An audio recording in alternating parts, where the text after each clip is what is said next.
Welcome to FirstWord Pharma's News Roundup for October the 3rd, brought to you today by editorial researcher Nina Whittle.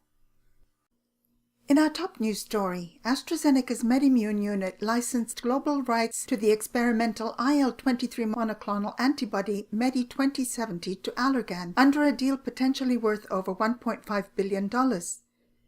MEDI2070 is currently being investigated in a Phase 2b trial for moderate to severe Crohn's disease and is ready for mid-stage studies in ulcerative colitis. AstraZeneca, which will receive an upfront payment of $250 million from Allergan, noted that the indications that MEDI2070 is being developed for are outside its three main therapy areas of respiratory, cardiovascular and metabolic diseases and oncology.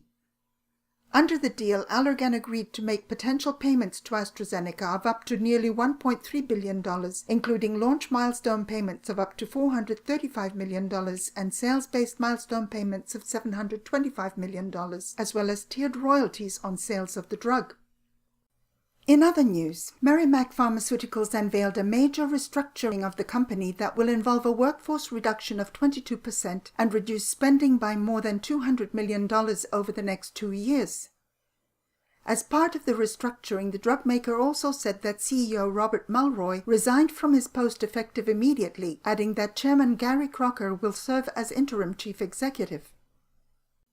Also featured, leaders of the U.S. House Committee on Oversight and Government Reform have asked Mylan to explain why CEO Heather Bresch failed to tell Congress recently that profit rates the company purports to earn for its EpiPen auto-injectors were calculated after factoring in the 37.5% U.S. tax rate, with profit estimated to be $160 for a 2-pack before taxes.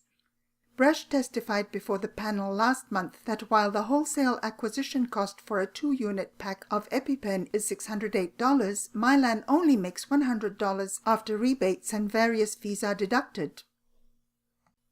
And finally, in Phase 3 data presented at the European Academy of Dermatology and Venereology Congress, Johnson & Johnson said guselkumab showed significant efficacy versus placebo as well as superiority versus AbbVie's Humira in the treatment of moderate to severe plaque psoriasis.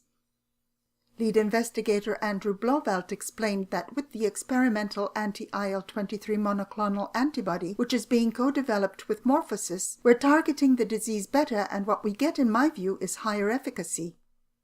To read these and other stories in full, please visit firstwordpharma.com. Are you able to keep up with all the news and views in the biosimilars market? FirstWord's Biosimilar Index is the only dedicated biosimilar and non-comparable biologics intelligence tool available. Get ahead of your competition and learn more today.